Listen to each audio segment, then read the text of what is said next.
Olá, bem-vindo ao Contexto do Fim, um canal que traz a mensagem da cruz através de histórias comuns. Eu sou o pastor José Carlos e o tema de hoje é: qual é a medida da sua cruz?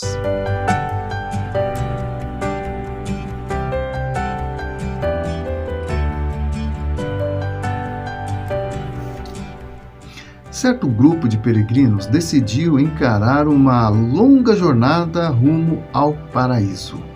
A jornada não seria nada fácil, eles não sabiam ao certo o caminho por onde ir e quanto tempo levariam para chegar. E, além da bagagem também, eles foram orientados a levar, cada um, uma cruz. Depois de muito caminhar, o grupo de peregrinos decidiu parar para descansar. A jornada seria mais longa do que imaginaram e alguns já não estavam tão motivados como no início. Afinal, o calor do sol durante o dia, o frio intenso das noites e ainda o peso da cruz que tinham que carregar era quase que insuportável. Mas eles sabiam que tinham que prosseguir. Muitos dos que haviam partido com eles, no entanto, já haviam desistido. Voltaram para trás, acharam que não valia a pena continuar. Mas os que continuaram sabiam que, além das montanhas, dos vales, dos desertos, uma nova vida os aguardava. Uma cidade da qual muitos deles já tinham até ouvido falar e outros já tinham lido a respeito.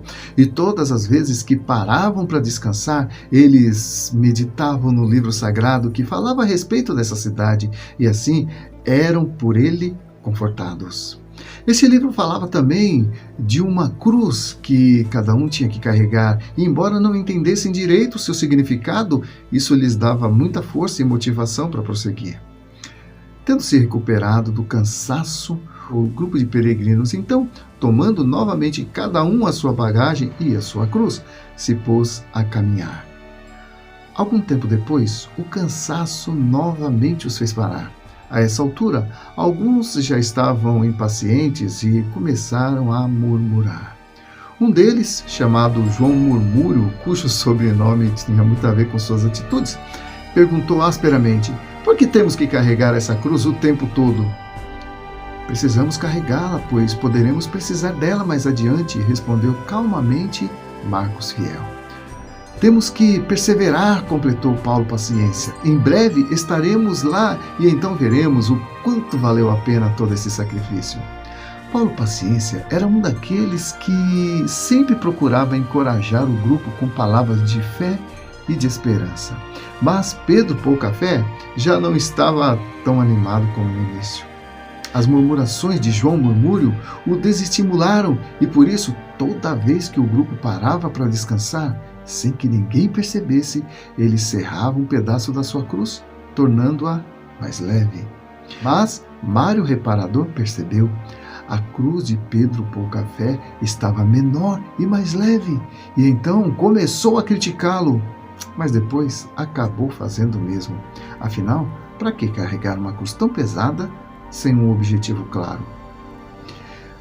Antes que o desânimo de alguns contagiasse a todos, Filipe Motivaldo pegou a sua cruz e se pôs a caminhar dizendo: olha, se vocês querem ficar aí murmurando, podem ficar. Eu vou seguir em frente. Não cheguei até aqui para desistir. E lá se foi o grupo atrás dele, rumo ao paraíso. De repente, alguém notou que Filipe Motivaldo havia esquecido a sua bagagem e o avisou. Sem olhar para trás, ele decididamente respondeu: eu não a esqueci, é que não precisarei mais dela. Ninguém entendeu nada, mas Filipe estava tão decidido a continuar que resolveu livrar-se do peso da bagagem. Ele havia percebido que agora a única coisa de que mais precisava era a cruz. Os dias foram passando e alguns, a exemplo de Filipe, foram se desfazendo do peso da bagagem, ao passo que outros, ao contrário, foram encurtando as suas cruzes, tornando-as mais leves. De repente, os olhos de todos vislumbraram no horizonte a tão sonhada cidade. A alegria, a coragem, o ânimo reacendeu em seus corações ao verem a belíssima cidade. Ruas de ouro, lindas mansões, mananciais com águas cristalinas, tudo tão perfeito. Mesmo ao longe, constataram que era infinitamente mais bela do que haviam imaginado. Alguns choravam, outros se abraçavam, outros gritavam de alegria. Afinal, agora faltava bem pouco. Seus olhos já podiam ver. Ao aproximarem-se da cidade, porém, deram de cara com um profundo abismo que cercava a cidade. Era impossível passar por ele. E agora, o que vamos fazer? Eu não disse que não valia a pena prosseguir? Gritou João, murmúrio indignado. Pedro, por café, por sua vez, concordou e se pôs a lamentar, contagiando também os demais. De repente, aquela atmosfera de alegria transformou-se em frustração e tristeza. Afinal, eles estavam cansados demais para voltar e frustrados demais para prosseguir. Talvez na sua vida, na sua caminhada cristã, você deve ter passado por situação parecida, né? Mas vamos continuar a história. Enquanto isso, Paulo, paciência, orando em silêncio, lembrou-se de uma história bíblica bem parecida, onde alguns espias, ao observar a terra prometida, desmotivaram o povo com palavras de desânimo e de derrota, fato que atrasou em 40 anos a entrada na terra. Muitos morreram no deserto. Paulo, paciência, foi um dos que deixaram a bagagem para trás, ficando somente com a cruz. De repente, gritou euforicamente: a cruz, pessoal! A cruz! Ela é a solução! Marcos Fiel completou: é por isso que tínhamos que carregá-la todo esse tempo. Cada um de nós deverá usar a sua cruz para transpor o abismo e chegar ao paraíso. Filipe Motivaldo acrescentou: me lembro bem que uma hora eu tive que decidir entre a cruz e a bagagem. Algo dentro de mim dizia: renuncia tudo quanto tens, pegue a sua cruz e siga-me. Confesso que quase deixei a cruz para ficar com a bagagem. Mas agora eu entendo, a cruz é tudo o que precisávamos. A essa altura, a alegria já se via nos olhos de todos, inclusive a esperança. E assim recobraram o ânimo e seguiram em frente. Quando chegaram à beira do abismo, cada um, por sua vez, foi estendendo a sua cruz, a qual lhe servia de ponte, e assim passavam para o outro lado. A cruz tinha a medida exata da fé de cada um. Quando, porém, Mário Reparador, Pedro Poucafé e alguns outros foram atravessar, viram que as suas cruzes estavam pequenas demais para servir de ponte. Eles as haviam diminuído para torná-las mais leves. E assim, infelizmente, não puderam entrar na tão sonhada cidade. Suas cruzes não tinham a medida adequada. Mas o que, afinal, esta ilustração tem a nos ensinar? Ouça o que Jesus diz aos seus seguidores em Mateus 16, versículos 24 e 25. Se alguém quer vir após mim, a si mesmo se negue. Dia a dia tome a sua cruz e siga-me. Pois quem quiser salvar a sua vida, vai perdê-la. E quem perder a vida por minha causa, este vai salvá-la.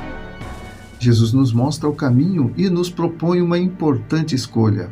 Se quisermos entrar no paraíso, devemos tomar a nossa cruz e seguir os seus passos. Isso não quer dizer que você tem que carregar uma cruz por aí ou um crucifixo, como no exemplo da ilustração.